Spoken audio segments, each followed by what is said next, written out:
오늘은 사무엘상 4장 1절부터 11절 말씀을 중심으로 그분과 그것 사이라는 제목으로 함께 말씀을 나누기를 원합니다.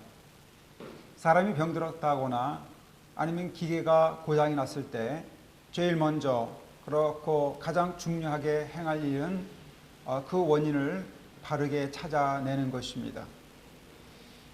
병의 원인과 고장의 원인을 밝혀내야만 바른 치료와 수리가 가능하기 때문입니다. 현대의학에서는 전에 밝혀내지 못했던 많은 병들이 밝혀짐으로 인해서 치료의 길들이 열리고 있는 것도 우리가 볼 수가 있습니다. 오늘 본문을 보면은 한 공동체가 심각한 오판을 하고 있는 상황이 전개되고 있습니다. 블레셋이라는 나라가 침공을 해왔습니다. 블레셋이라는 나라는 사사기와 사무엘서에 많이 나오는 그런 민족입니다. 여러분들이 잘 알고 있는 골리앗이 블레셋의 대표적인 장군이었습니다. 이 블레셋이라는 나라는 이스라엘보다도 50년에서 100년 전에 가나안의 서부 해안 쪽, 다시 말해서 동부 지중해 해안에 정착을 하면서 살아가게 되었습니다. 그런데 인구가 팽창을 하면서 그들이 살 주거지가 협소해지자 이제 다시 동쪽으로 동진을 하게 되면서 이스라엘과 이제 경쟁을 하고 치열한 전투를 벌이게 되었던 것입니다.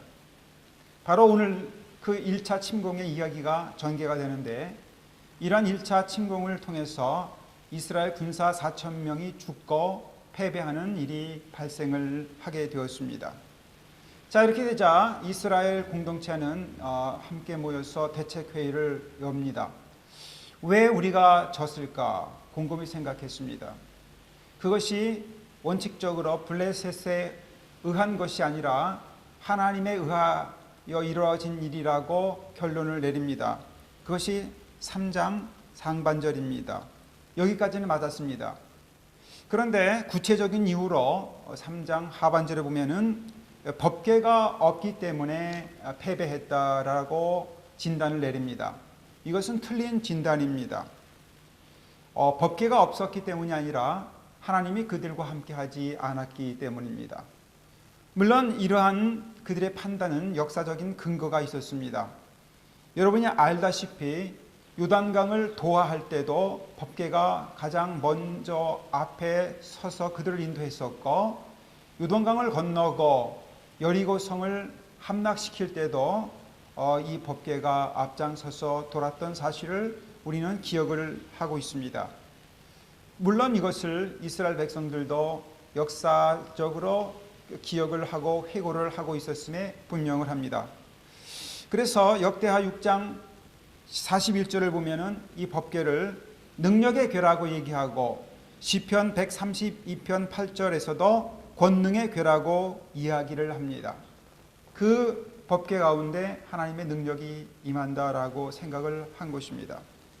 그러나 중요한 것은 이 법궤가 이스라엘을 구원한 것이 아니라 하나님께서 그들과 함께 하셨기 때문에 이스라엘을 구원했다는 사실을 망각을 했다는 것입니다.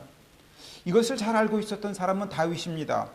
사무엘하 15장 25절에서 다윗은 압살롬의 반역 때에 법궤를 메고 도망가자라는 제안을 거부를 하면서 법궤가 중요한 것이 아니라 하나님이 그와 함께 동행하시는 것이 얼마나 소중한 일인가 하는 것을 깊이 깨달은 사람이었습니다. 이것은 아이성에서의 전투에서 패배한 이스라엘의 태도에서도 드러났습니다.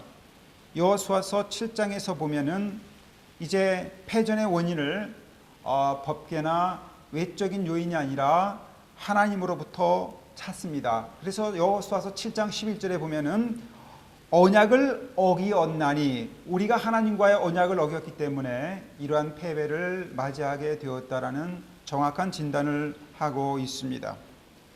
그렇다면 본문의 패전의 원인이 무엇이겠습니까? 그것은 명백하게도 법궤가 없었기 때문이 아니라 하나님 앞에서 그들이 바로 서지 못하고 하나님 앞에서 바른 삶을 영위하지 못했음이 분명합니다. 그것은 시편 78편 56절에서 61절에서 증거를 합니다. 자, 만약에 이스라엘이 법궤를 소유하고 있다 하더라도 하나님과의 언약 관계를 신실하게 지키지 못하고 하나님의 말씀으로부터 멀리 떨어질 때에 그들은 실패할 수밖에 없고 하나님이 그들을 내버릴 수밖에 없다는 사실을 경고하시는 것입니다. 만약 이스라엘이 언약의 백성답게 살아가지 못한다면 그들의 삶이 패배할 것이라는 것을 이야기를 하는 것입니다. 하나님 백성이라고 해서 승리가 자동적으로 확보되는 것은 아니다는 것입니다. 그들도 패배할 수 있는데 그것은 바로 하나님의 말씀 가운데 그들이 서느냐 서지 않느냐에 달려 있다는 것입니다. 아주 중요한 원리를 그들은 잊어버렸습니다.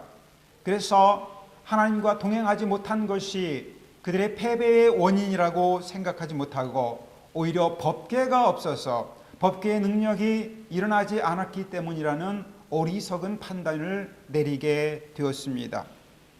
이런 하나님의 경고하심에도 불구하고 이스라엘 백성들은 삶을 다잡는 태도로서 하나님 앞에 서기보다는 법궤를 주술적으로 사용을 하려고 하고 있습니다.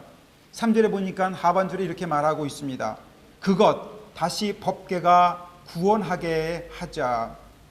하나님 앞에서 하나님의 구원을 간구하고 겸비한 자세로 엎드린 것이 아니라 법궤에 대한 미신적인 신뢰로 위기를 극복하려고 시도를 하고 있습니다. 참 이것은 얼마나 어리석은지 모릅니다. 한 여인이었던 한나보다도 못한 이스라엘 장로들의 어리석은 모습을 보여줍니다. 한나는 사무엘상 2장 3절에서 이렇게 말했습니다. 행동을 달아보시는 하나님, 행동, 우리의 삶을 살펴보시는 하나님 앞에서의 우리의 모습이 어떠해야 하는지를 이야기를 하고 있습니다. 문제는 삶이 동반된 행동, 삶이 동반된 믿음인 것입니다. 이것은 이스라엘의 전체 역사를 통해서 지속적으로 노출된 그러한 문제점이었습니다. 삶이 없는 제사를 드렸고, 삶이 없는 기도를 드렸고, 삶이 없는 찬양, 그리고 삶이 없는 법궤. 그러나 하나님께서는 말씀하십니다. No, 그것이 아니라 너의 삶을 고쳐라. 오늘 본문을 통해서 이스라엘의 실패는 법궤의 겉모양은 보았지만 법궤 안에 있었던 실제적인 내용, 다시 말해서 하나님의 임재와 거룩하신 하나님의 삶에 대한 요구를 간과했다는 것입니다. 그래서 그들은 바로 그들의 삶을 만져주시고 그들의 삶을 이끌어 가시고 그들의 삶에 관심을 두고 계시고 신실함과 인애로서 인도하시는 그분 하나님을 본 것이 아니라 바로 상징과 또 같았던 그 겉 법궤를 봄으로 인해서 그들은 결국은 무너지게 되는 것을 볼 수가 있습니다. 성도 여러분, 우리가 신앙생활을 할 때에 마주치는 문제 중에 하나가 이것입니다. 과연 우리는 하나님 그 분을 바라보는지 아니면 법궤와 같은 그것을 바라보고 있는지 말입니다. 하나님과 나와의 관계가 과연 인격적인 관계로 곤고하게 맺어지는지 아니면은 나와 그것, 나와 물질적인 관계로 맺어지는지를 생각을 해봐야 할 것입니다. 때때로 성도들의 삶의 전면에 하나님이 위치하고 있는 것 같지만 실제적인 추구 상황이 바로 그것일 수도 있습니다. 하나님을 믿는다고 하지만 하나님의 말씀으로 인해서 내 삶이 변화되어지고 내 삶의 기쁨이 넘치고 내 삶의 진정한 목표가 세워짐으로 인해서 하나님 나라를 위한 우리들의 분투 어린 헌신이 드러나기보다는 하나님을 믿음으로 인해서 성공과 건강과 번영과 사람들로부터의 인정을 획득하려는 그것에 더 관심을 두고 있지 않은지 생각해 보아야 할 것입니다. 요즘 교회에서의 그것이 무엇일까요? 교인 수가 얼마인지, 교회의 재정이 어떠한지, 교회 건물이 있는지. 그래서 인류 교인이라는 타이틀도 하나님과의 관계 속에서가 아니라 어느 교회에 다니냐, 큰 교회에 다니는 것으로 인해서 그것을 획득하고 인류 신자인 것처럼 착각하는 경우가 있습니다. 하나님이 아닌 그것에 사로잡힌 신앙입니다. 또한 물질적인 축복을 그것으로 바라보는 사람들도 있습니다. 이 시대에 범람하고 있는 기복신앙과 번영의 신앙은 하나님 그분을 바라보는 것이 아니라 오히려 법궤와 같은 그것을 붙잡고 있는 어리석은 신앙의 면모인 것입니다. 성도 여러분, 우리가 추구하는 것이 과연 무엇일까요? 우리가 신앙생활을 통해서 무엇을 바라보고 달려가겠습니까? 하나님과의 인격적인 교제와 하나님의 신실하신 인도하심 가운데 순복함으로 인해서 이 땅에 임하시는 하나님 나라의 그 아름다운 통치를 소망하고 나가는 것이겠습니까? 아니면은 하나님을 믿음으로 인해서 우리에게 주어지는 만사형통과 물질 축복이라는 그것을 추구하고 나가고 있습니까? 믿음 안에서는 그것이 존재할 수 있고 또한 그 분이 존재할 수가 있습니다. 우리가 지금 신앙생활 하면서 붙잡고 추구하고 감격하고 나가는 것이 과연 하나님과 나와의 그분과의 인격적인 관계와 사랑의 관계 때문입니까? 아니면은 하나님을 믿을 때에 우리에게 주어지는 그것 때문일까요? 오늘 본문을 통해서 우리 자신의 신앙을 다시 한번 점검하는 귀한 시간이 되기를 소망합니다.